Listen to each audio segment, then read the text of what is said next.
औज़ुबिल्लाहिमिनश्शैतानिर्रजीम बिस्मिल्लाहिर्रहमानिर्रहीम रब्बी ज़िदनी इल्मा रब्बी यस्सिर वला तुअस्सिर वतम्मिल बिलखैर। ए अल्लाह, तू मेरे काम में आसानी पैदा कर दे, मेरे काम में मुश्किल ना बना और इसे बखूबी अंजाम दे। मैंने लैंग्वेज प्रैक्टिस की तमाम एक्सरसाइजेस करवा दी हैं, लेकिन वो तमाम बच्चे जो गूगल मीट पर ऑनलाइन क्लास नहीं ले रहे हैं, उनको मैं व्हाट्सएप के ज़रिए स्टार्ट से ग्रामर सिखाना चाह रही हूँ। आप लोग प्लीज़ ये वीडियो व्हाट्सएप पर वॉच करें, इसकी प्रैक्टिस करें, क्योंकि ये सेंटेंसेस आप लोगों के एग्ज़ाम में आ रहे हैं। हम सबसे पहले बिल्कुल स्टार्ट से शुरू कर रहे हैं कि नेगेटिव सेंटेंसेस कैसे बनाते हैं। नेगेटिव सेंटेंसेस यानी वो जुमले जिनमें मना किया जाता है, कहा जाता है कि ये काम मत करो, डोंट डू इट, डोंट मना किया जाता है, यानी इसमें नॉट लगता है। नेगेटिव सेंटेंसेस में क्या लगता है? नॉट लगता है। अब नॉट किसके साथ लगता है? नॉट हेल्पिंग वर्ब के बगैर नहीं आता। नॉट कहता है मैं आऊंगा तो हेल्पिंग वर्ब के साथ ही आऊंगा, वरना मैं नहीं लगूंगा। तो अब हमें हेल्पिंग वर्ब को अपने जहन नशीन करना पड़ेगा कि हेल्पिंग वर्ब होते कौन से, which are the helping verbs. Helping verbs क्या होते हैं? Is, am, are. ये प्रेजेंट टेंस के। इज का मतलब है, एम का मतलब हूं, आर का मतलब है। इज, एम, आर, वॉज, वर ये पास्ट में लगते हैं, वॉज और वर। विल और शैल जो है ये फ्यूचर के हैं। हैज, हैव और हैड ये हम परफेक्ट टेंस में इस्तेमाल करते हैं। बिल्कुल इजी है, प्रेजेंट के, पास्ट के, फ्यूचर के और परफेक्ट में जो इस्तेमाल कर रहे हैं वो हम याद कर लेंगे। इज, एम, आर ये एक फैमिली है, वाज, वर ये दूसरी फैमिली है, will, shall, has, have, had. इसके अलावा मॉडल वर्ड्स आपने बुक में पढ़े। मॉडल वर्ड्स कौन से होते हैं? विल, विल की second form would. Can, can की सेकंड फॉर्म कुड। मे की second form might. Should, must. ये सारे के सारे हेल्पिंग वर्ब्स हैं, मॉडल वर्ड्स और हेल्पिंग वर्ड्स। इनके फौरन बाद नॉट लग जाएगा। कैसे नॉट लगेगा? इज लगाया हमने, उसके फौरन बाद नॉट लगा दिया। एम लगाया, उसके बाद नॉट लगा दिया। आर लगाया, नॉट लगा दिया। वॉज लगाया, नॉट लगा दिया। वर लिखा, नॉट लगा दिया। Will, not. Would, not. Can, not. Could, not. May, not. Should, not. तो यहाँ पर बात बताइए, इसके साथ क्या लगेगा? बिल्कुल सही, is not. Am, am not. Are not. Was not. Were not. Will not. Shall not. Has not. Have not. Had not. Will not. Would not. Can not. Could not. May not. Might not. Should not. Must not. यानी बिल्कुल आसान तरीका हमने सीखा कि negative sentences बनाने के लिए हमें हेल्पिंग वर्ड और मॉडल वर्ड्स को जहन में रखना पड़ेगा। और हमें तरीका पता है, इसका रूल ये है कि जहां पे हेल्पिंग वर्ड्स आएंगे या मॉडल वर्ड्स आएंगे, उनके बाद नॉट लग जाएगा। नॉट बगैर हेल्पिंग वर्ड्स के नहीं लगता है। अब इसके अलावा हेल्पिंग वर्ड्स डू, डस और डिड भी होते हैं। जो मैंने आप लोगों को क्लास में करवाया था तो बताया था कि सिंपल प्रेजेंट यानी प्रेजेंट इंडेफिनेट में और सिंपल पास्ट यानी पास्ट इंडेफिनेट में कोई हेल्पिंग वर्ब नहीं यूज होता है। जैसे I read book, I play football. तो इसमें आई रीड बुक में देखो, इसमें से कोई यूज हुआ है? हमें नहीं मिल रहा है। आई प्ले फुटबॉल, इसमें भी नहीं मिल रहा है। लेकिन हमने इसको नेगेटिव बनाना है। नेगेटिव को कैसे बनाएंगे? कि मैं फुटबॉल नहीं खेलती हूँ, मैं किताब नहीं पढ़ती हूँ। अब नहीं कहाँ से लेकर आएंगे? नहीं कहता है यानी नॉट कहता है मुझे हेल्पिंग वर्ब चाहिए, यानी वो किसी हेल्प के बगैर नहीं आता। तो हम ये बारो करते हैं। तो डू, डस और डिड ये तीनों हेल्पिंग वर्ब जो हैं बारो किए हुए।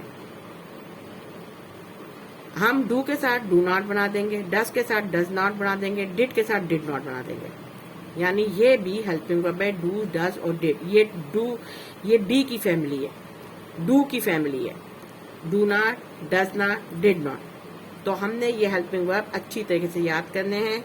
Is, am, are, was, were, will, shall, has, have, had और modal verbs will, would, can, could, may, might, should, must और फिर डू, डज, डिड। और इनका नेगेटिव बनाने के लिए हमें ये रूल याद रखना है, इनके बाद हम नॉट लगा देते हैं। अब हम एक्सरसाइज देखते हैं, हम कुछ सेंटेंसेस करके देखते हैं कि हमें बनाना आ गया या नहीं। अब जगह सेंटेंस है he is going to Lahore, इसमें हेल्पिंग वर्ब हम सबसे पहले ढूंढेंगे। सेंटेंस में मौजूद है या नहीं? बिल्कुल मौजूद है, इज लिखा हुआ है। अब हमने इसके बाद क्या लिखना है? इसके बाद लिखना है नॉट। देखो ये इसके बाद क्या लिखा हुआ था? नॉट। तो हमने इसके फौरन बाद नॉट लगा देते हैं, बन गया he is not going to Lahore. Next sentence है she will come to school, अब विल लिखा हुआ है। विल के बाद हम क्या लगाएंगे? विल के बाद हमने क्या लिखाना है? Will not. तो हम यहाँ पे लिखेंगे she will not come to school. तो हमने सबसे पहले सेंटेंस में हेल्पिंग वर्ब ढूंढने पड़े। ही कैन स्पीक इंग्लिश, इसमें कौन सा हेल्पिंग वर्ब है ढूंढ कर बताओ। बिल्कुल सही, ये कैन जो है हेल्पिंग वर्ब है। अब कैन के बाद क्या बन जाएगा? कैन नॉट, ये आपने लगा दिया can not, he can not speak English. इसके बाद है she has done her work, इसमें हेल्पिंग वर्ब कौन सा है? हमने ये याद किए हुए हेल्पिंग वर्ब, ये हैज है हेल्पिंग वर्ब। बिल्कुल सही, हैज हेल्पिंग वर्ब है तो हमें परेशानी नहीं है। हमने हैज के बाद क्या लगाना है? नॉट लगाना है, तो हमारा सेंटेंस नेगेटिव बन जाएगा। She has not done her work. अब यहाँ देखते हैं आई रीड अ बुक, अब इसमें कौन सा हेल्पिंग वर्ब है? हेल्पिंग वर्ब हमने याद किए हुए, यहाँ पे वर्ब रीड आ रहा है, तो क्या रीड हेल्पिंग वर्ब है? देखते हैं, मौजूद है भाई? यहाँ पे तो कहीं पर भी रीड मौजूद नहीं है। हमने तो ये वाला ग्रुप, ये वाला ग्रुप और ये वाला ग्रुप याद किया है, नहीं है। तो अब हम कहते हैं कि रीड में हेल्पिंग वर्ब मौजूद नहीं है, और नॉट कहता है मैं हेल्पिंग वर्ब के बगैर नहीं आता, ये उसकी जिद है। नॉट कहता है मुझे हेल्पिंग वर्ब चाहिए, मुझे हेल्प चाहिए, मैं खुद से नहीं आता। तो हमने क्या कहा, जब ये हेल्पिंग वर्ब नहीं है तो हम ये वाला हेल्पिंग वर्ब ले लेते हैं। डू हम जो है हेल्पिंग वर्ब ले लेंगे, डू। हमने लिखा आई डू नॉट, हमने लिखा डू के साथ नॉट लगाया, डू नॉट, और बाकी सेंटेंस जैसा था एज इट इज लिख दिया। हमने हेल्पिंग वर्ब डू बारो किया, उधार लिया, और उसके साथ नॉट लगा के सेंटेंस को नेगेटिव बना दिया। अगला है ही गोज टू स्कूल, अब ये गोज है। अब यहाँ पर एस नहीं लिखा हुआ था, यहाँ पर एस या ई एस लिखा हुआ है। जब यहाँ पर एस या ई एस लिखा हुआ है तो अब हम ढूंढते हैं एस या ई एस वाला कौन सा है? ये वाला है, ये है। तो हम इसको ले लेते हैं, डज को। हम लिखेंगे ही डज नॉट। अब डज नॉट के बाद ये जो ई एस है यहाँ से हट जाता है, ये बन गया गो। दूसरे अल्फाज में ये जो डू लिखा हुआ है, यहाँ पे डू लिखा हुआ था, डू ही हमने लिया, इसका ई एस जो है वो हमने ई एस यहाँ पे लगा दिया। ये जो इसके साथ ई एस आया हुआ है वो ई एस को हम यहाँ पर ट्रांसफर कर रहे हैं। डू लगाकर ई एस को यहाँ पे शिफ्ट कर रहे हैं, तो बाकी बच गया गो, वो हमने गो को यहाँ पर दे दिया। कि डस, डस कब आता है? जब वर्ब की फर्स्ट फॉर्म के साथ एस या ई एस होता है, या दूसरे अल्फाज में ही, शी या इट लिखा हो तो आप डज इस्तेमाल करोगे। कई तरीके होते हैं, हम वर्ब को देखते हैं। अगर एस या ई एस लिखा हुआ है तो हम डज वाला इस्तेमाल करेंगे, इसका एस या ई एस काट देंगे और वर्ब की फर्स्ट फॉर्म इस्तेमाल करेंगे। अब यहाँ पर लिखा हुआ है वी एट फूड, अब ये एट लिखा हुआ है, एट कौन सी फॉर्म है भाई? एट जो है कौन सी फॉर्म है? एट तो सेकंड फॉर्म है, किसकी? ईट की, ईट की सेकंड फॉर्म है एट।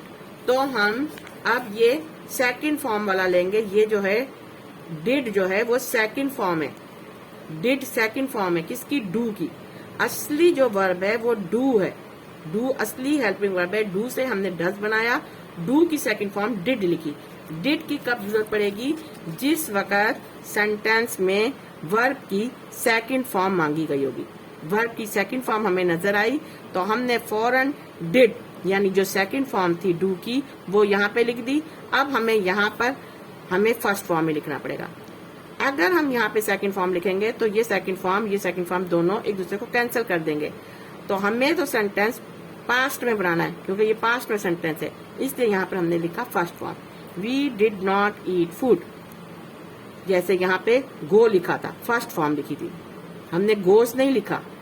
हमने कोई चेंज नहीं लाना। हम जो वर्ब की फॉर्म रोजाना याद करते थे तो वही ओरिजिनल फॉर्म, असली हालत में जो फॉर्म है वो हमने लिखनी है।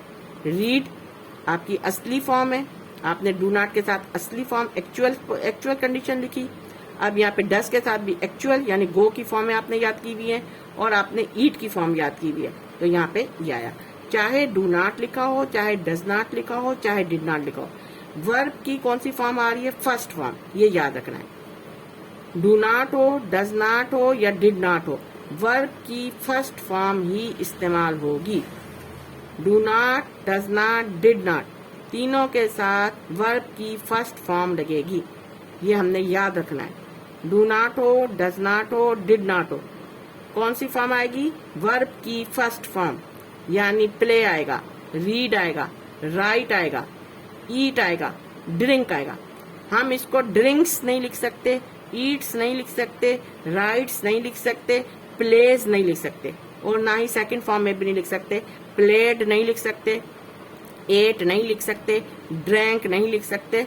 हमने सिर्फ और सिर्फ कौन सी फॉर्म लगानी है? First form. कब लगानी है? जब हम डू नॉट इस्तेमाल करेंगे, चाहे डज नॉट इस्तेमाल करेंगे, चाहे डिड नॉट इस्तेमाल करेंगे। हमने do not, does not, did not के साथ वर्ब की फर्स्ट फॉर्म ही लगानी होती है। ठीक है, ये हमारा हो गया। इसके बाद में अब नेक्स्ट हम देखते हैं I will drive a car. अब सेंटेंस है, अब इसमें हम ढूंढते हैं हेल्पिंग वर्ब है, बिल्कुल हेल्पिंग वर्ब है, विल हेल्पिंग वर्ब है, तो विल के बाद हमने नॉट लगा दिया, I will not drive a car. Next sentence, I have done my work, इसको मैंने नहीं किया, अब ये खुद आप करो। अब इसमें I have done my work, इसमें ढूंढो हेल्पिंग वर्ब मौजूद है, अगर मौजूद है तो उसके फौरन बाद नॉट लगा दो, अगर नहीं है तो बारो करो डू को।